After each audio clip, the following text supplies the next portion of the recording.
எந்த வீட்டில் எத்தனை ஓட்டு ஏற்றலாம், எத்தனை ஓட்டு கட் பண்ணலான்றது தான் அந்த சர்வே. அப்போ கிறிஸ்டினா முஸ்லீம்னா கட் பண்ணிடுவாங்க. கட்டு இது எப்போ பண்ணுவாங்கன்னா, இன்றைக்கி வந்து இருக்கிற அரசாங்கம் 25 சீட்டால் மட்டும்தான் அரசாங்கமாக இருக்குது. இப்போ இந்த 25 சீட்டை வந்து இவங்க திருடிட்டாங்கன்றது எங்களுடைய வெட்ட வருஷமாக தெரியுது. 2024 நாடாளுமன்ற தேர்தலுக்கு முன்னாடி தெரிஞ்சு போச்சா சார் இந்த முறை பிஜேபி நம்ம வரமாட்டோம் அப்படின்னு அவ்வளோ தெரிஞ்சு போச்சா எப்படி சார்? விஞ்ஞான திருட்டு அப்படின்றத விட இதை வந்து ஆர்கனைஸ்டாக பண்ணியிருக்காங்கன்றது தான் விஷயமே. இந்த பிரச்சனையை நாங்கள் காட்டி அதை பிடிச்சி கொடுத்த போதும் ஒரு வருஷத்தில் 1 லட்சம் ஓட்டு ஏற்றிருக்காங்கன்னா, இப்போ இது எந்த அளவுக்கு நீங்கள் வந்து இது ஓட் சோரின்னு சொல்லுவீங்களா, என்னன்னு சொல்லுவீங்க? இது என்ன திருட்டுன்னு சொல்கிறது? இது எப்படி சொல்கிறது? இந்த மசோதா வந்தால் இவங்க ஆளுங்க தான் முதல்ல மாட்டுவாங்கன்றதும் உண்மைதான். அப்படி இருக்கும் பொழுது நீங்கள் வந்து இதை கொண்டு வர்றதே வந்து அதிமுகவே இப்படி போயிட்டாங்களே நான் ரொம்ப நாள் கவலைப்பட்டிருக்கேன். திரு விஜய் அவர்களின் வருகை அப்படின்னு எனக்கு பார்த்தீங்கன்னா, இவங்க கையில் அதிகாரம் போச்சுன்னா எந்த அளவுக்கு என்ன ஆவாங்கன்ற பயமும் எனக்கு வருது. அதனால எனக்கு வந்து இது ரொம்ப நாள் நிலைக்கும் அப்படின்னு எனக்கு நம்பிக்கையே கிடையாது. எல்லாரையும் ஒரு மாபை வந்து எப்படி வந்து ஃப்ரென்சி பண்ணுவாங்களோ அந்த மாதிரியான பேச்சாக தான் எனக்கு தோணுச்சே தவிர. புதிய சிந்தனை நேயர்களுக்கு வணக்கம். இன்றைய சிறப்பு நேர்காணலில் நம்முடைய இணைந்திருக்கும் சிறப்பு விருந்தினர் திருவள்ளூர் நாடாளுமன்ற உறுப்பினர் மற்றும் முன்னாள் IAS அதிகாரி திரு சசிகாந்த் செந்தில் அவர்கள். சார் வணக்கம். வணக்கம். எப்படி சார் இருக்கீங்க? நல்லா இருக்கு. மீண்டும் தமிழகத்திற்கு இந்த கல்விக்கான தொகையை கொடுக்க மறுக்குது, என்ன காரணம் சார்? என்ன சொல்ல வராங்க? டிமாண்ட் என்ன வைக்கிறாங்க சார்? அதாவது டிமாண்டுன்றதை விட இது வந்து ஒரு பிளாக்மெயில் தான் சொல்லணும். அதாவது இது டிமாண்டு வைக்கிறதுக்கெல்லாம் ஒன்றும் கிடையாது. அதாவது நம்ம மக்கள் வந்து மக்கள்கிட்ட வரி கலெக்ட் பண்ணுறோம். அந்த வரியை வந்து நம்ம ஒன்றிய அரசுக்கு கொடுக்குறோம். அதிகப்படியான வரி கொடுக்குறோம். அந்த வரிகளை வந்து வைத்துக்கொண்டு அதை வந்து வேறு சோஷியல் செக்டருக்கு கொடுக்க வேண்டியது அவங்களுடைய கடமையும் பொறுப்பும் கூட. இதில் வந்து எங்களுடைய பாலிசியை வந்து நீங்கள் வந்து ஃபாலோ பண்ணாதான் நாங்கள் வந்து குழந்தைங்களுக்கான படிப்புக்கான செலவை கூட கொடுப்போம் அப்படின்னு சொல்கிறது வந்து என்னை பொறுத்த வரைக்கும் பிளாக்மெயில் தான். கண்டிப்பாக சார். இதை ஏற்றுக்கிட்டால் இதை தர்றோம். ஆமாம். இது வந்து இதை எப்படி நான் புரிய வைக்கிறதுன்னு தெரியல. இந்திய வரலாறில் இந்த மாதிரி நடந்தது கிடையாது. அதாவது குழந்தைகள் விஷயத்துலேயும் சுகாதார விஷயத்துலேயும் யாருமே வந்து பிரச்சனை பண்ண மாட்டாங்க. இல்லை, இதில் போய் ஒன்பத்தை கக்கணுமா எப்படி சார்? அதுதான் கக்குறாங்களேன்றது தான் ரொம்ப வருத்தமான ஒரு விஷயம். அதுவும் இது வந்து புது விஷயமும் கிடையாது. தமிழ்நாடு எண்ணில் உருவான காலத்திலிருந்தே ஹிந்தி எதிர்ப்பு நம்மளுடைய ஒரு இதுவாக இருந்திருக்கு. மும்மொழி கொள்கையை நம்ம ஒத்துக்கிறதில்ல. முன்னாடி இருந்த அரசாங்கங்களும் வந்து அவங்களுடைய பாலிசிலேயும் மும்மொழி கொள்கை இருந்தது. தமிழகம் எந்த இடத்துல ஒத்துக்கலையோ அதை மட்டும் அவங்க கொடுக்க மாட்டாங்க. அதாவது ஃபார் எக்ஸாம்பிள் நவோதயா ஸ்கூல் வேணும்னா அங்கே ஹிந்தி தந்தே ஆகணும், மும்மொழி கொள்கை வந்தே ஆகணும்னு தமிழகம் அதை ஒத்துக்கலை. நவோதயா ஸ்கூல் நமக்கு வரல, நம்ம அதை பற்றி கவலையும் படலை. ஆனால் இப்போ இவங்க என்ன பண்ணிட்டாங்கன்னா, நவோதயா ஸ்கூல் மாதிரியே ஒரு PM ஸ்க்ரீன் ஒரு ஸ்கூல், அதே நவோதயா ஸ்கூலில் பேர் மாற்றி பண்ணது, பேர் தானே மாற்றுறாங்க, எல்லாமே எல்லாம் ஒன்று தானே. ஆமாம். அந்த ஸ்கூலுக்கு வந்து நீங்கள் வந்து கையெழுத்திடணும்னு சொல்லும் பொழுது தமிழ்நாடு, வங்காளம், அப்புறம் வந்து கேரளா 3 பேரும் நம்ம மும்மொழி கொள்கையை ஒத்துக்கலை. அப்போ PM ஸ்கூல் உங்களுக்கு கிடையாதுன்னு சொல்லிட்டு போகிறது தான் நியாயம். கண்டிப்பாக. இவங்க என்ன பண்ணிட்டாங்கன்னா, இந்த சமகர சிக்ஷா அபியான் ஒரு பெரிய ஃப்ளாக்ஷிப் ப்ரோக்ராம் இருக்குது, அது அப்புறம் இந்த கல்வி உரிமை சட்டம் ஒன்று இருக்குது, RTE. அதில் யார் பயனாளிகள்னு பார்த்தீங்கன்னா ஏழை பாழை மக்களுடைய பிள்ளைகள் தான். அந்த RTE இது எல்லாத்தையுமே கம்பைன் பண்ணி நீங்கள் வந்து இந்த PM ஸ்ரீக்கான கையெழுத்தை போடலைன்னா இதுக்கான எந்த காசையும் நாங்கள் கொடுக்க மாட்டோம்னு சொல்லி 2024 இந்த ஆரம்பிச்சிட்டாங்க. அப்புறம் நம்ம பக்கத்துலேருந்து CM போயிட்டு வந்துட்டார், எஜுகேஷன் மினிஸ்டர் பலமுறை போயிட்டு வந்துட்டார், பாராளுமன்றத்தில் நாங்கள் பலமுறை கேள்வி கேட்டுட்டோம். ஆமாம், நானும் பலமுறை எஜுகேஷன் மினிஸ்டரை பார்க்கறதுக்கான முயற்சிகளை எடுத்தேன். எதையுமே அவங்க வந்து சட்டை பண்ணுற மாதிரி தெரியல. இல்லை, நீங்கள் போய் இப்போ பர்சனலாக கேட்கும்போது என்ன சார் சொல்கிறாங்க? நான் வந்து இது வரைக்கும் 4 தடவை அவர்கிட்ட அப்பாயின்மெண்ட் கேட்டோம். 4 தடவையும் மறுக்கப்பட்டதுன்றத வாங்கன்னு சொல்கிறாங்க, அவங்க அங்கே இருக்கிறதில்ல. அப்படியே மீறி ஒரு நாள் நான் வந்து காரிடோரில் பார்த்து கேட்ட பொழுது ரொம்ப ஒரு தட்டி கழித்து பேசின மாதிரி எனக்கு தெரிஞ்சது.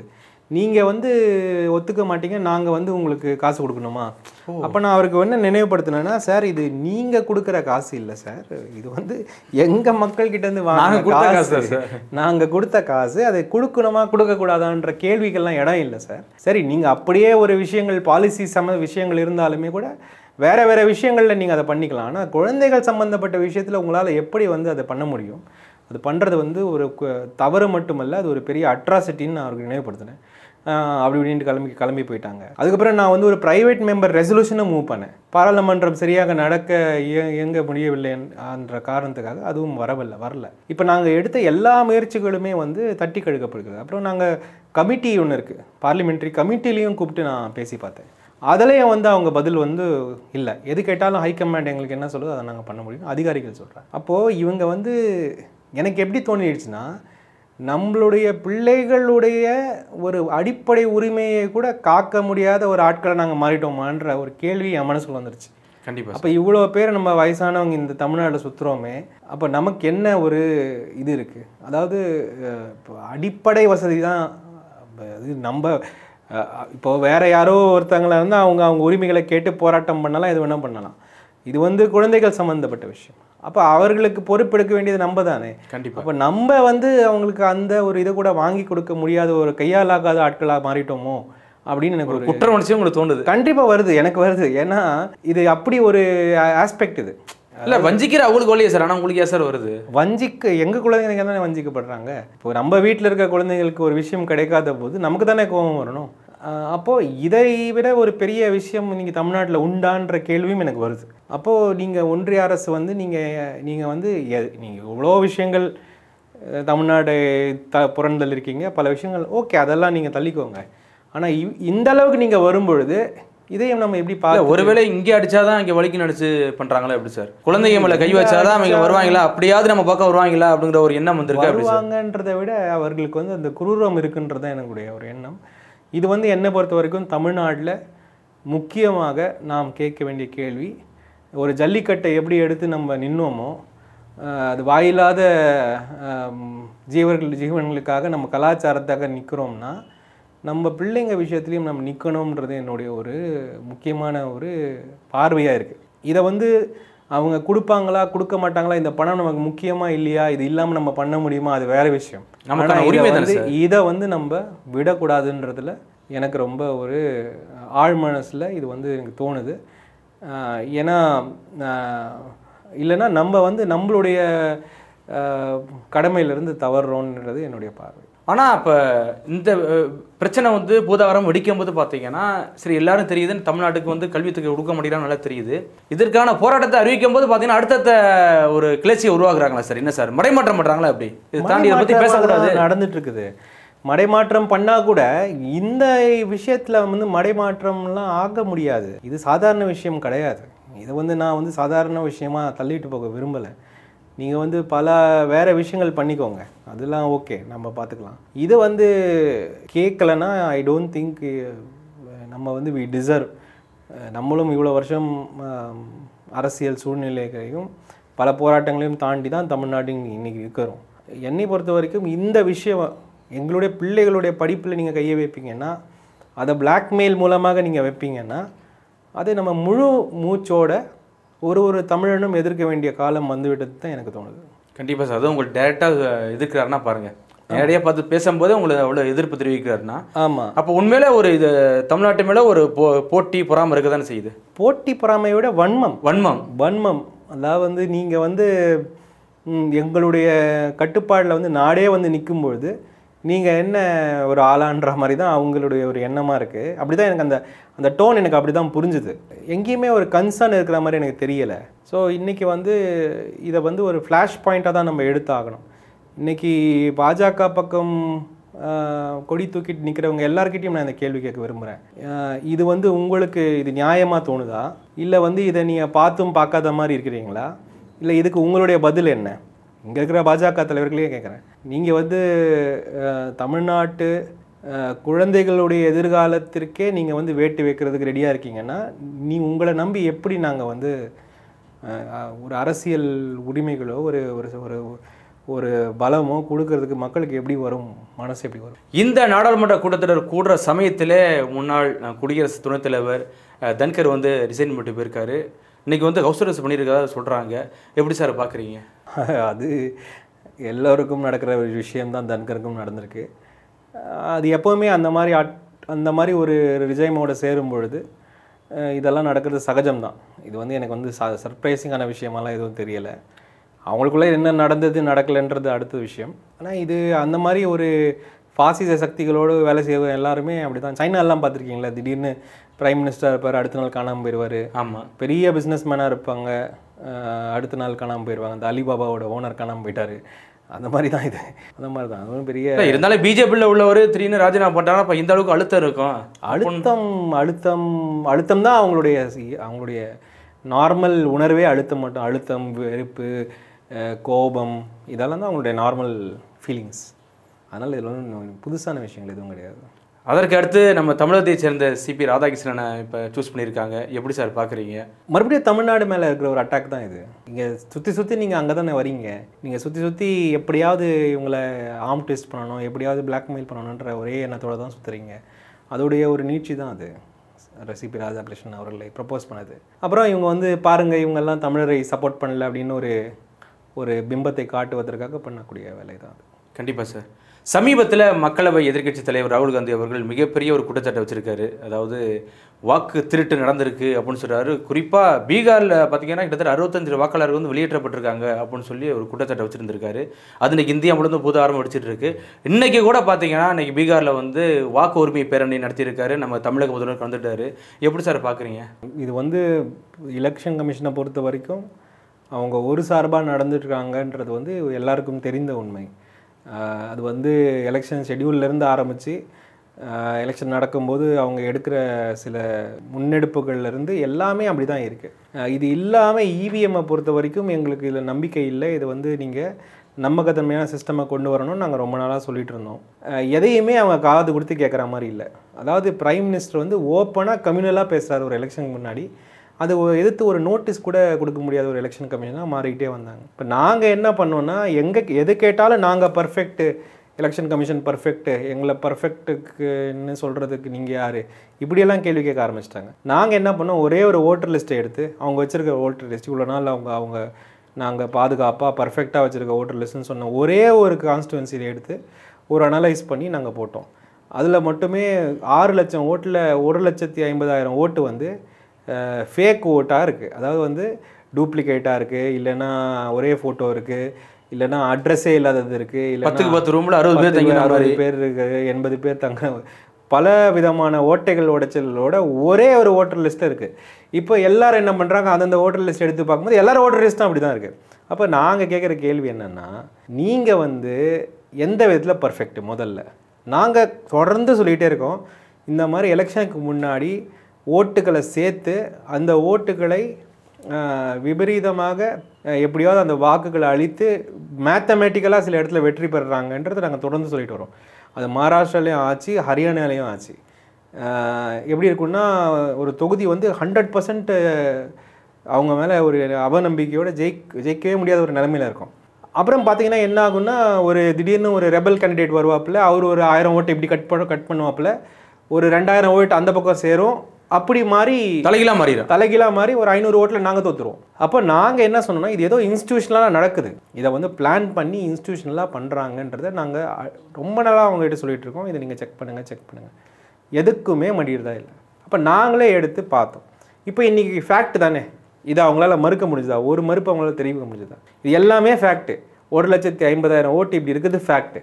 அவ்வளோ பேரில் நீங்கள் ஒரு பாதி பேரை அடிஷ்னலாக போட்டால் கூட, பாதி பேரை விடுங்க, ஒரு 10% வந்து அந்த ஃபேக் ஓட்டில் ஓட்டு போட்டால் கூட எலெக்ஷன் முடிஞ்சுது. கண்டிப்பாக. அப்போது இன்றைக்கி நாங்கள் அதை எடுத்து காட்டும் பொழுது இன்றைக்கி வந்து எல்லாரும் அங்கங்கே பேச ஆரம்பிக்கிறாங்க. ஆமாம், எங்கிட்டையும் அப்படி ஆச்சு, இந்த பூத்தில் எப்படி தான் வின் பண்ணாங்கன்னு தெரியல, இப்படி ஒருத்தராக வராங்க. இப்போ பீகாரில் வந்து உடனே இவங்க என்ன பண்ணாங்கன்னா, எஸ்ஐஆர் நாங்கள் பண்ண போகிறோம், ஸ்பெஷல் இன்டென்சிவ் ரிவிஷன் பண்ண போகிறோம். ஸ்பெஷல் இன்டென்சிவ் ரிவிஷன்னா ஓட்டர் லிஸ்ட்டை பழையசெல்லாம் எடுத்துகிட்டு புதுசாக ஃப்ரெஷ்ஷாக பண்ண போகிறோம் அப்படின்னு ஒரு மாயை காட்டி, ஒரு ஸ்பெஷல் இன்டென்சிவ் ரெஜிஸ்ட்ரேஷன் எப்படி பண்ணக்கூடாதோ, ரிவிஷன் எப்படி பண்ணக்கூடாதோ அந்த மாதிரி பண்ணுறதுக்கு முயற்சி பண்ணாங்க. அதாவது ஒரு மாதத்துக்குள்ளே ஸ்பெஷல் இன்டென்சிவ் ரிவிஷன்றது சென்சஸ் மாதிரி, வீட்டுக்கு போய் பார்த்து செக் பண்ணி எடுத்து ஒரு மாதம் நடக்கக்கூடிய காரியமே கிடையாது. அதுக்கு வந்து டாக்குமெண்ட்டை நீங்கள் கொடுங்கன்னு சொல்லி ஓட்டர் மேலேயே அந்த பழியை போட்டு இன்றைக்கி ஒரு டிராஃப்ட் லிஸ்ட் ரிலீஸ் பண்ணி அதில் 65 லட்சம் பேர் காணோம். அதில் பல பேர் உயிரோடு இருக்காங்க, பல பேர் அங்கே தான் இருக்காங்க, அவங்க ஓட்டரெல்லாம் கட் ஆகிருக்கு. இப்போ எங்களுக்கு வேறு என்ன வழி? இன்றைக்கி நாங்கள் அது ஒரு பெரிய யாத்ரா மூலமாக நாட்டுக்கும் மக்களுக்கும் பீகார் மக்களுக்கும் எடுத்து சொல்கிறோம். அதுதான் ராகுல் காந்தி பண்ணுறாரு. 2024 நாடாளுமன்ற தேர்தலுக்கு முன்னாடி தெரிஞ்சு போச்சா சார் இந்த முறை பிஜேபி நம்ம வரமாட்டோம் அப்படின்னு அவங்களுக்கு தெரிஞ்சு போச்சா எப்படி சார்? ஏன்னா இது மிகப்பெரிய விஞ்ஞான திருட்டு அப்படிங்கிறாங்களா சார்? விஞ்ஞான திருட்டு அப்படின்றத விட இதை வந்து ஆர்கனைஸ்டாக பண்ணியிருக்காங்கன்றது தான் விஷயமே. ஏன்னா நான் யாருமே எதிர்பார்க்கல, இப்படி ஒரு சம்பவம் நடக்குன்னு யாருமே எதிர்பார்க்கல. ஆமாம், நாங்கள் எங்களுக்கு அந்த ஃபீலிங் இருந்தது. ஏன்னா இப்படி வந்து சொல்லி வச்சா மாதிரி நிறைய விஷயங்கள் நடந்தது. நீங்கள் மக்களுடைய மனசில் என்ன இருக்குன்றத வந்து முன்னாடியே தெரிஞ்சுக்கிட்டு சொன்ன மாதிரி நிறைய பேர் பேச ஆரம்பிச்சிட்டாங்க. அப்போ தான் எங்களுக்கு தோணுச்சு இதில் வந்து ஏதோ ஒரு விஷயம் இருக்குது. இந்த ஓட்டர் லிஸ்ட்டை பொறுத்த வரைக்கும் ஏதோ இவங்க பண்ணுறாங்க. ஒரு எக்ஸாம்பிள் நான் சொல்கிறேன். நான் கர்நாடகா எலெக்ஷனில் இருந்தேன்.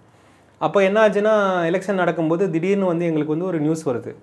பெங்களூர் கார்ப்பரேஷனில் பாஜக வந்து ஒரு ஏஜென்சியை வச்சுருக்காங்க. அந்த ஏஜென்சி என்னென்னா வீடுக்கு வீடு போய் சர்வே பண்ணுறாங்க அப்படின்னு எங்களுக்கு ஒரு நியூஸ் வந்தது.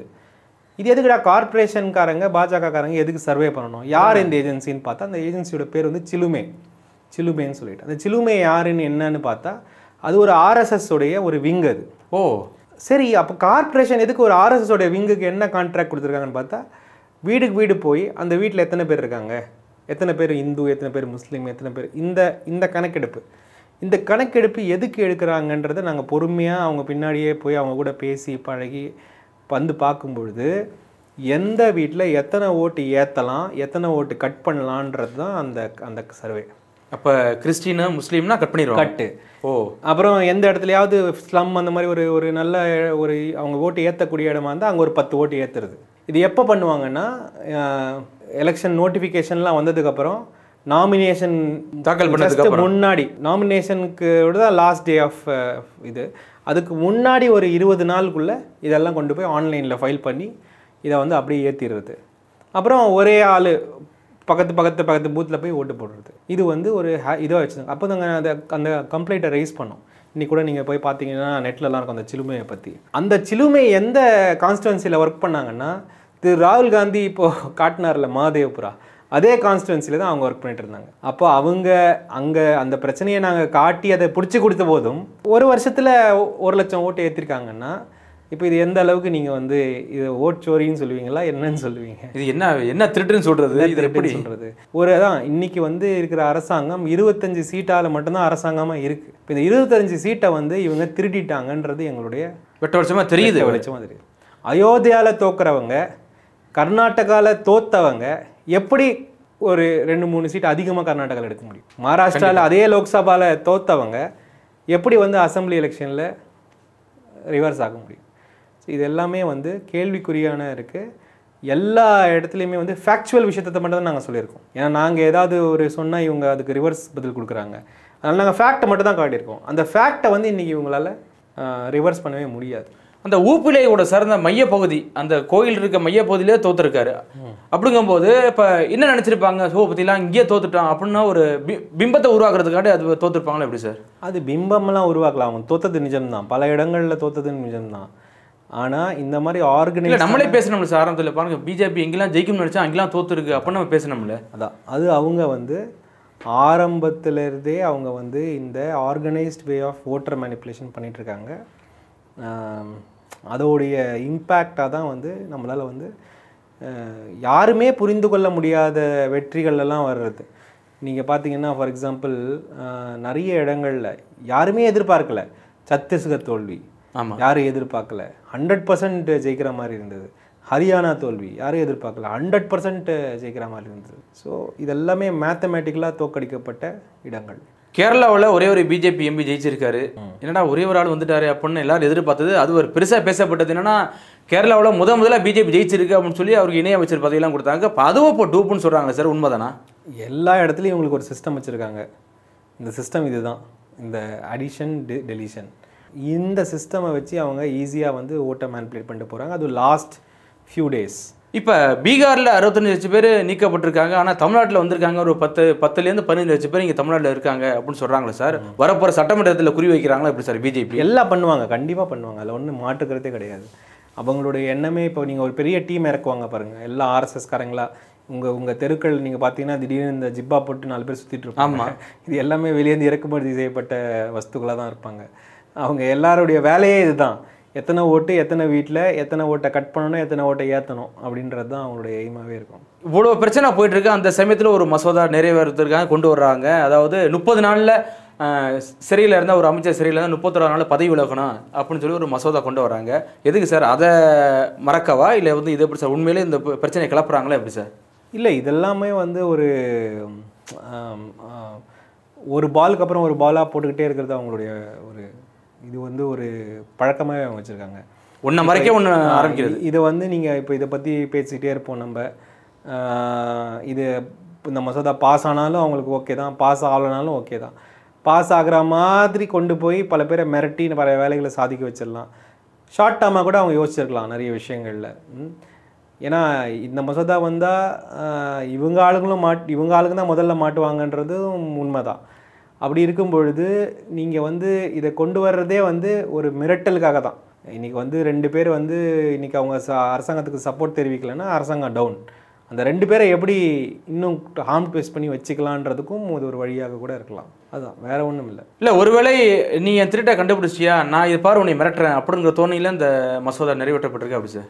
அதுதான், அதுக்காக நம்மளை மிரட்டுறதுங்கன்றதை விட அவங்க அரசாங்கத்தை காப்பாற்றிக்கிறதுக்கான மிரட்டல்களுக்கு தேவையான ஒரு வெப்பன் நான் பார்க்குறேன். ஏன்னா இன்றைக்கி வந்து நீங்கள் இந்த அரசாங்கம் வந்து எக்ஸ்டர்னல் ஹெல்ப் இல்லாமல் அவங்களால சர்வே பண்ண முடியாது. அப்போ அந்த 25-30 சீட்டு வந்து அந்த 2 பேரும் எடுத்துட்டாங்கன்னா இவங்களுக்கு ப்ராப்ளம் ஆயிரும். ஸோ அது எல்லாத்தையும் கவர் பண்ணுறதுக்காக கொண்டு வர்றது தான் நான் பார்க்குறேன். இல்லை, இப்போ இவங்க சைடே நிறைய பேர் மாட்டுவாங்களா சார்? அப்படிங்கும்போது மாட்டுவாங்க. இவங்ககிட்ட இப்போது பவர் இருக்குது. இப்போது இடி சிபிஐ இவங்ககிட்ட இருக்குது. யார் மேலே வேணால் 30 நாள் கேஸை போட்டு உள்ளே உட்கார வைக்கலாம். கண்டிப்பாக ஒரு கேஸை போட்டு உள்ளே வைக்கிற இவங்க கையில் சக்தி இருக்கும்போது இவங்க அதை யூஸ் பண்ணிக்கணும்னு நினைக்கிறாங்க. அவ்வளோதான். உதாரணம் டெல்லி அரசியல் அப்படி தான் நடந்துச்சு. டெல்லி அரசியல், ஜார்க்கண்டு யாரை தான் பண்ணலை, எல்லாரையுமே தான் முக்கிய மந்திரிகள்லாம் அரெஸ்ட்டாக இது வரைக்கும் நீங்கள் பார்த்துருக்கீங்களா உங்களுடைய வாழ்க்கையில்? இப்போ இந்த 5 வருஷம் தானே பார்க்குறீங்க. கண்டிப்பாக சார். ஒருவேளை நம்ம கிட்டத்தட்ட ஒரு 40-50 ஆண்டுகளமாக காங்கிரஸுக்கு தெரியலையே சார் எப்படி சார்? இல்லை ஒருவேளை தவிர்த்துட்டாங்களா எப்படி சார்? இவ்வளோ பெரிய ஒரு பிரச்சனை நடக்க போது அது எப்படி சார் அது கண்டுக்காமல் விட்டாங்களா எப்படி சார்? இந்த மசோதாவை பற்றி இந்த மசோதாவை இருக்கட்டும், இந்த வாக்கு திருட்டாக இருக்கட்டும், இதெல்லாம் அப்படி இல்லை. காங்கிரஸ் நீங்கள் எடுத்து பார்த்தீங்கன்னா நாங்கள் ரொம்ப நாளாக அதை வந்து சட்டப்பூர்வமாக கம்ப்ளைண்ட் பண்ணிகிட்ருக்கோம். நீங்கள் வந்து ராகுல் காந்தி அவர் ப்ரெஸ்ஸுக்கு வர்றதுக்கு முன்னாடி அந்த வாரம் கூட கம்ப்ளைண்ட் பண்ணியிருக்கோம். அப்போது நீங்கள் வந்து சட்டப்பூர்வமான எந்த விதமான நடவடிக்கையும் எடுக்காத போது தான் நாங்கள் ப்ரெஸ்ஸுக்கு வரோம். ஸோ வேறு வழி இல்லாமல் வரோம். அப்போ தான் அது வந்து பூதாகரமாக வெடிக்குது. ஸோ ரொம்ப நாளாக நாங்கள் முயற்சிகள் எடுக்க வேண்டிய முயற்சிகள்லாம் எடுத்ததுக்கப்புறம் தான் இந்த நிலைமைக்கு வரும். என்னதான் முயற்சிகள் எடுத்தாலும் அதுக்கான பலன் கிடைக்காம போகுது சார். எந்த ஒரு ரியாக்ஷன் கிடையாது. அதாவது சோமோட்டாவாக இந்த நீதிபதியாவது எடுப்பாங்கன்னு பார்த்தா அதுவும் கிடையாது. எப்படி சார்? இது இன்றைக்கி நாட்டுடைய நிலைமை.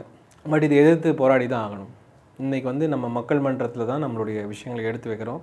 அங்கேருந்து தான் தீர்வுகளை எதிர்பார்க்குறோம். நீதிமன்றமோ இல்லை வந்து தேர்தல் அதிகாரிகளோ இதுக்கு வந்து ஒரு சொல்யூஷன் கொடுக்குற மாதிரி எனக்கு தெரியல. பட் கண்டிப்பாக வந்து இதை வந்து தெரியப்படுத்துவதும் இதுக்கு மக்களை சென்சிட்டைஸ் படுத்துவதும் எங்களுடைய கடமை. எதிர்கட்சி துணை ஜனாதிபதி வேட்பாளராக சுதர்சன் ரெட்டி இன்னைக்கு நியமிக்கப்பட்டிருக்காரு. அவருக்கு எதிராக இன்றைக்கி அமித்ஷாவே பேசுகிறாரு. ஒரு நக்சல் அப்படிங்கிறாரு. எப்படி சார்? ஒரு முன்னாள் உச்சநீதிமன்ற நீதிபதியாக இருந்தவர் இன்றைக்கி வந்து நக்சல்னு சொல்கிறாங்களா எப்படி சார்? ஏதாவது பேசிட்டு போவாங்க. அர்பன் நக்சல் இதெல்லாம் அவங்களுடைய டெர்மினாலஜிஸ். ஏழைகளெல்லாம் நக்சல், அப்புறம் வந்து உழைப்பாளிகள் எல்லாம் டெரரிஸ்ட்டு, இதுதான் அவங்களுடைய வார்த்தைகள். அது அவங்களுடைய பேசும் விதம். அதனால் அது எனக்கு ஒன்றும் அதை பற்றியெல்லாம் பெருசாக எனக்கு ஒரு ஆச்சரியமான வார்த்தைகளாக எனக்கு தெரியல. இது வழக்கமான வார்த்தைகள் தான் சொல்கிறீங்க. இயல்பு அதுன்னு நான் நினைக்கிறேன். இன்றைக்கி வந்து ரயில்வே நிலையங்கள்லாம் பார்த்தீங்கன்னா இன்றைக்கி ஹிந்தியில் தான் இன்றைக்கி எல்லாமே இருக்கணும் அப்படின்னு சொல்லி இன்றைக்கி அது ஒரு பிரச்சனை உருவாக்கியிருக்காங்க. அது எப்படி சார்? அது சாத்தியமாக எப்படி சார்? ஏற்கனவே இன்றைக்கி சாதாரண அந்த கேஸு புக் பண்ணால் முதல்ல ஹிந்தி தான் வருது. தமிழ் 3ஆம் இடமா 4ஆம் இடமா வருது. அப்படிங்கும்போது எப்படி சார் இது ஹிந்தி திணிக்க நினைக்கிறாங்களா? கண்டிப்பாக திணிக்க. 4 பக்கம் நம்மளை உடைக்க நினைக்கிறாங்களா எப்படி சார்? கண்டிப்பாக திணிக்க நினைக்கிறாங்க. அதில் எந்த மாற்று கருத்துக்கும் இல்லை. நம்மளை மட்டும் இல்லை, இந்தியா எனும் ஒரு பன்முகத்தன்மையான ஒரு சமுதாயத்தையே உடைக்க தான் பார்க்குறாங்க. ஆனால் அது அவ்வளோ சீக்கிரமாக நடக்காது என்பது என்னுடைய நம்பிக்கை. இன்றைக்கி காலகட்டத்தில் இதெல்லாம் இவங்க ட்ரை பண்ணுறதே வேஸ்ட்டு. தமிழ்நாட்டு அரசியலில் இன்றைக்கி வந்து நடிகர் விஜய் கட்சி ஆரம்பிச்சிருக்காரு, தமிழக வெற்றி கழகம் சொல்லிட்டு. அவருடைய வருகையை நீங்கள் எப்படி சார் பார்க்குறீங்க? அரசியல் வருகை யார் வேணால் வரலாம். அதில் வந்து எல்லா வருகைக்கும் வரவேற்பு தான். திரு விஜய் அவர்களின் வருகை அப்படின்னு எனக்கு பார்த்தீங்கன்னா எனக்கு இன்னும் அந்த அவங்களுடைய எந்த இடத்துலேருந்து அவங்க வராங்கன்றதில் எனக்கு அவ்வளோ நம்பிக்கை இல்லை. அவங்க வந்து ஒரு ஒரு ஒரு அதிகாரத்தை கைப்பற்ற வேண்டும் அப்படின்ற ஒரே மையப்புள்ளியில் வரும்போது இவங்க கையில் அதிகாரம் போச்சுன்னா எந்த அளவுக்கு என்ன ஆவாங்கன்ற பயமும் எனக்கு வருது. எந்த விதமான கொள்கை பிடிப்போ எந்த விதமான இதுவும் இல்லாமல் அதிகாரத்தை மட்டும் கைப்பற்றணும் அப்படின்ற ஒரு இதில் வராங்க. அப்புறம் அவங்க அட்ராக்ட் பண்ணக்கூடிய ஆட்கள் எல்லாம் பார்த்திங்கன்னா யாருமே வந்து நம்ம வந்து ஒரு கொள்கை ஸ்பேஸ்லேருந்து வர ஆட்களாகவும் தெரியலை. ஏன்னா அவர் அந்த மாதிரி அட்ராக்ட் பண்ணார். அவர் அன்றைக்கி பேசும்போது கூட அவர் பேச்சு கூட வந்து எல்லாரையும் ஒரு மாபை வந்து எப்படி வந்து ஃப்ரென்சி பண்ணுவாங்களோ அந்த மாதிரியான பேச்சாக தான் எனக்கு தோணுச்சே தவிர ஒரு ரசிகர்களை திருப்திப்படுத்துகிற அளவுக்கு பேசியிருக்காரு. தேட்டர் மாதிரி தான் தோணுச்சு, ட்ராமா மேடை மாதிரி தான் தோணுச்சு எனக்கு. அதனால எனக்கு வந்து இது ரொம்ப நாள் நிலைக்கும் அப்படின்னு எனக்கு நம்பிக்கையே கிடையாது. இல்லை, ஓப்பனாக பேசுகிறாரு சார். கொள்கை எதிரி பாஜக தான், அரசியல் எதிரி திமுக தான். எழுதி குத்து பேசின மாதிரி தான் தெரியுது எனக்கு. அது மனதிலிருந்து வரும் விஷயங்களாக தெரியல. அவர்கிட்ட கேளுங்க என்ன கொள்கைன்னு, அதுக்கப்புறம் அதுக்கு தெரியாது. வெறும் டயலாக், ஒன் லைன் டயலாக் தான். ஐ டோன்ட் திங்க் அதில் டெப்த் இருக்கிற மாதிரி எனக்கு தெரியல. அது என்னுடைய சொந்த பார்வை. ஆனால் அவர் வந்து ராகுல் காந்தியோட பேசிகிட்டு இருக்காரு. கிட்டத்தட்ட காங்கிரஸுக்கு 76 சீட்டு தர்ற மாதிரி ஒரு டீல் போயிட்டுருக்கு அப்படிலாம் ஒரு பேச்சு அடிபடுது சார். உண்மை தானே? எனக்கு இந்த விஷயங்கள் எல்லாம் நாட்டமும் இல்லை. அதை பற்றி நான் வந்து பெருசாக கவனமும் செலுத்துறதில்லை. என்னை பொறுத்த வரைக்கும் கண்டிப்பாக நாங்கள் வந்து ஒரு கொள்கை போராட்டத்தில் இருக்கோம். இந்த நேரத்தில் நாங்கள் வந்து ஒரு கொள்கை தெளிவில்லாத ஒரு இடத்துல போக மாட்டோம்ன்றது என்னுடைய நம்பிக்கை. அவருடைய பேச்சில் பார்த்தீங்கன்னா இன்றைக்கி வந்து இஸ்லாமியர்கள் எதிராக தான் பிஜேபி செயல்படுது அப்படிங்கிறதையும் முன்னோக்கி வைக்கிறாரு சார். அவர் வைக்கிறாரு, அவர் எலெக்ஷனுக்காக வைக்கிறாரு அப்படின்னு தான் எனக்கு தோணுது. இல்லைனா இன்றைக்கி வரைக்கும் வந்து எந்த விதமான குரல்களும் என்றைக்குமே அவர் கொடுத்தது இல்லையே. ஒரு அரசியலாக இன்றைக்கி நிறைய ஆக்ட்ரஸ் இருக்காங்க. அரசியலாக சில பேர் முன்னாடியே வயப்பட்டிருக்காங்க, நமக்கு நல்லா தெரியும். அவங்களுடைய எதிர்வினையோ ஏதோ ஒரு விஷயங்கள் வந்து வரும். அது ஆக்ட்ரஸ்லேருந்து ஆக்ட்ரஸ் வரைக்கும் நிறைய பேரை நம்ம பார்த்துருக்கோம். அப்போ அவங்கெல்லாம் பேசும்போது அது ஒரு இன்டெகிரிட்டியாக நமக்கு தோணும். இன்றைக்கி விஜய் திடீர்னு வந்து பேசும்போது நமக்கு அது ரொம்ப அந்த ஸ்பேஸ் காலியாக இருக்குது அவர் பேசும்போது. கொள்கை எதிரி பாஜக 2026 தேர்தலில் வந்து திமுகவுக்கு நேர் எதிரி நாங்கள் தான் அப்படிங்கிறாரு சார். இருக்கலாம், அவர் அவருடைய சிந்தனை அப்படி இருக்கலாம். எனக்கு தெரிஞ்சு நீங்கள் எதிரியெல்லாம் ஆகிறதுக்கு முன்னாடி நீங்கள் என்னன்றதை முதல் நீங்கள் சரி பார்த்தீங்கன்னா அதுவே ஒரு பெரிய விஷயமா இருக்கும். அதான் ஒரு அரசியல் இயக்கத்தின் முதல் படியாக இருக்கும். அதை தாண்டி நாங்கள் வந்து சிஎம் ஆகணும் அப்படின்றது அரசியலாக என்னால் பார்க்க முடியல. அவர் அன்னைக்கு அந்த நடைப்பயணம் நடந்து போகும்போது பார்த்தீங்கன்னா, அந்த வாக்கிங் போகும்போது பார்த்தீங்கன்னா நிறைய பேர் ரசிகர்கள் ஏறி உள்ளே கூச்சிருக்காங்க. அவங்கள வந்து அந்த பவுன்சர் தூக்கி போகிறாங்க சார். அதெல்லாம் எப்படி சார்? அது அப்படி தான் இருக்கும். அது ஏன்னா அதோடைய அந்த ஆர்கனைசேஷனை அப்படி தான் அவங்க வழிபடுத்துகிறாங்க. அதுதான் அவங்க விரும்புகிறாங்க. ஒரு 100 பேர் ஏந்து ஒருத்தர் மேலே ஒருத்தர் விடுறதும் பப்ளிக் ப்ராப்பர்ட்டியை டேமேஜ் பண்ணுறதும் இதுதான் வந்து அவங்கள பொறுத்த வரைக்கும் ஒரு பிரம்மாண்டம்னு அவங்க நினைக்கிறாங்க. அதை அவங்க எதிர்பார்க்குற மாதிரி ரசிகர்கள் செய்கிறாங்க. இல்லை, இன்றைக்கி அது வழக்காகவும் இன்றைக்கி பதியப்பட்டிருக்கு. ஒரு பவுன்சர் வச்சு நீங்கள் இப்படி பண்ணுறீங்களே அப்படின்னு. இது ஒரு அரசியல் கட்சி தலைவருக்கு தெரிஞ்சே தான் நடக்குது. ஆமாம், அவர் முன்னாடி தான் நடக்குது. அது எனக்கு தெரிஞ்சு சினிமா ஸ்டார்லேருந்து அரசியல் கட்சி தலைவராக மாறுறதுக்கு ரொம்ப நாள் ஆகும். நீங்கள் எப்படி பார்க்குறீங்கன்னு தெரியல. நான் ரொம்ப இந்த மாற்றங்கள் ரொம்ப வந்த மாதிரி எனக்கு தெரியல. இல்லை, அவர் சொல்கிறாரு சார், 1967 எப்படி இருந்துச்சோ 77 எப்படி இருந்துச்சோ அதே மாதிரி 2026 இருக்குங்க அப்படிங்கிறாரு. அதுக்கெல்லாம் ஒரு செட்டிங் இருந்தது, அதுக்கு ஒரு அரசியல் பேக்ரவுண்ட் இருந்தது. இங்கே எதுவும் இருக்கிற மாதிரி எனக்கு தெரியல. பார்ப்போம், பொறுத்திருந்து தான் பார்க்கணும். We have to give the benefit of doubt. நல்ல அரசியல் முன்னெடுப்புகள், நல்ல கொள்கையோடைய மக்களுடைய பிரச்சனைகளை நிற்கும் அரசியலை கண்டிப்பாக எல்லோரும் வரவேற்கிறோம். அதில் வந்து எந்த மாற்று கருத்தும் கிடையாது. இதை நாங்கள் தான் போகணுன்ற எண்ணம்லாம் எனக்கு கிடையாது. அதாவது வந்து அந்த மாதிரி ஒரு கொள்கையோடைய ஒரு மனிதரும் ஒரு இயக்கமும் இருந்தால் அது வந்து தமிழகத்துக்கு நல்லது. அதிமுகவே இப்படி போயிட்டாங்களே நான் ரொம்ப நாள் கவலைப்பட்டிருக்கேன். ஏன்னா அது ஒரு நல்ல ஒரு கொள்கையோடு இருந்த ஒரு இயக்கம்ன்றதுனால எனக்கு அந்த கவலை உண்டு. அதனால் யார் வந்தாலும் சரிதான். ஆனால் இப்போ எனக்கு அந்த டைரக்ஷன் பெருசாக தெரியலை. திருவள்ளூர் மக்கள் என்ன சார் சொல்கிறாங்க? திருவள்ளூர் மக்கள் ரொம்ப ரொம்ப ஸ்வீட், ரொம்ப அருமையான மக்கள். அவர்களுடைய வாழ்க்கையை பொறுத்த வரைக்கும் நிறைய தேவைகள் இருக்குது, நிறைய விஷயங்கள் பண்ணணும். திருவள்ளூர் நான் சொன்ன மாதிரி ஒரு சபர்பன், அது வளர்கிற ஒரு இடம். அதில் நிறைய பிரச்சனைகளும் உண்டு அவர்களுக்கு. அதையும் தாண்டி நம்மளால் என்னென்ன பண்ண முடியுமோ we are trying to do. ஆனாலும் எல்லாத்தையும் தாண்டி ஒரு 1-to-1 பாசம் அவங்களுக்கு எப்பவுமே உண்டு. அது நான் ரொம்ப மக்கள்கிட்ட ரொம்ப ரசிக்கிறேன். புதுமுக வேட்பாளராக நீங்கள் இறங்கியிருக்கீங்க, வெற்றி பெற்றிருக்கீங்க, ஏற்றுக்கிறாங்களா மக்கள்? என்ன சொல்கிறாங்க அவங்கள்ட்ட? கண்டிப்பாக ஏற்றுக்கிட்டு தான் ஓட்டு போட்டாங்க. என்னை பொறுத்த வரைக்கும் அந்த ஒரு ஒரு ஒரு நம்பிக்கையும் ஒரு உறவும் அது வந்து ரொம்ப ஸ்ட்ராங்காக தான் வளர்ந்துட்டுருக்குன்னு தான் சொல்ல முடியும். என்னால் இன்னும் நிறைய பண்ணணும் அப்படின்ற ஒரு எண்ணம் தான் இருக்குது. ஒரு சரியான ஒரு நபரை தான் நான் தேர்ந்தெடுத்திருக்கேன் அப்படின்னு மக்கள் உங்கள்கிட்ட சொல்கிறாங்களா? எப்படி சார்? அப்படியெல்லாம் மக்கள் வந்து சொல்லணும்னு நான் எதிர்பார்க்கவே இல்லை. சரியான நபருன்றதை விட அவங்க வந்து ஒரு உரிமையோடு பழகக்கூடிய ஒரு அரசியல்வாதி, ஒரு டிஸ்டன்ஸ் இல்லாமல் இருக்கிற ஒரு ஆளாக என்னை பார்க்கணும்னு நான் நினைக்கிறேன். பார்க்குறாங்களா சார் அந்த அளவுக்கு? முடிஞ்ச வரைக்கும் நானும் முயற்சி செய்கிறேன், அவங்களும் பார்க்குறாங்க. அப்படி தான் போகுது. ஏன்னா ஒரு அரசியல்வாதி எல்லாமே நீங்கள் ஒரு ஐஏஎஸ் அதிகாரியாக போய் கிளம்புறீங்க அப்படிங்கும்போது அப்படியெல்லாம் யாரும் இன்னும் இந்த இதெல்லாம் இல்லை. களத்தை பொறுத்த வரைக்கும் எல்லாருமே ரொம்ப ஒரு அதான் சொன்ன, அந்த ஊரே ஒரு ஸ்வீட்டான ஊர். அது வந்து ஜனங்க வந்து ரொம்ப ஒடுக்கப்பட்ட மக்கள் ஜாஸ்தி அங்கே. அவங்களுடைய வாழ்க்கையை பார்க்குற விதமே வேறு. அவங்க வந்து இந்த ஒரு ஒரு காம்படிட்டிவான ஆட்கள் கிடையாது. அவங்க வந்து ஒரு எல்லாரையும் அரவணைச்சு அந்த பாசத்தோடு போகிற ஒரு ஒரு குரூப் அவங்க. அதை வந்து ரொம்ப நாங்களும் காலத்தில் ரொம்ப அதை விரும்புகிறோம். ஸோ இது வரைக்கும் ரொம்ப இன்னும் நல்லா தான் போய்ட்டுருக்கு. இன்னும் நிறைய விஷயங்கள் கூட இருந்து செய்யணும். மிகப்பெரிய தொகுதி சார், நான் வந்து சர்வே எடுக்கும்போது பார்த்தேன், மிகப்பெரிய தொகுதி அப்படிங்கும்போது அது எல்லாத்தையும் கவர் பண்ணிட்டீங்களா எப்படி சார்? எல்லாத்தையுமே கவர் பண்ண முடியாது. ஆனால் என்னால் என்னென்ன பண்ண முடியுமோ, எனக்கு இருக்கிற அடுத்த ரெஸ்பான்சிபிலிட்டிஸ், அகில இந்திய அளவில் நிறைய விஷயங்கள், மோதியை எதிர்த்து போராடுறது, எல்லா ஊருக்கும் போக வேண்டியது இருக்குது. எல்லா விதமான வேலைகளிலும் சேர்த்து எல்லாத்துக்கும் முக்கியமான வேலையாக நான் என்னுடைய தொகுதியை பார்க்குறேன். அது வந்து எவ்வளோ என்னால் கவர் பண்ண முடியுமோ அவ்வளோ நான் கவர் பண்ணிட்டு தான் இருக்கேன். ஆனால் அது எவ்வளோ பண்ணாலும் என் மனதுக்கு அது நிறைவாகுது.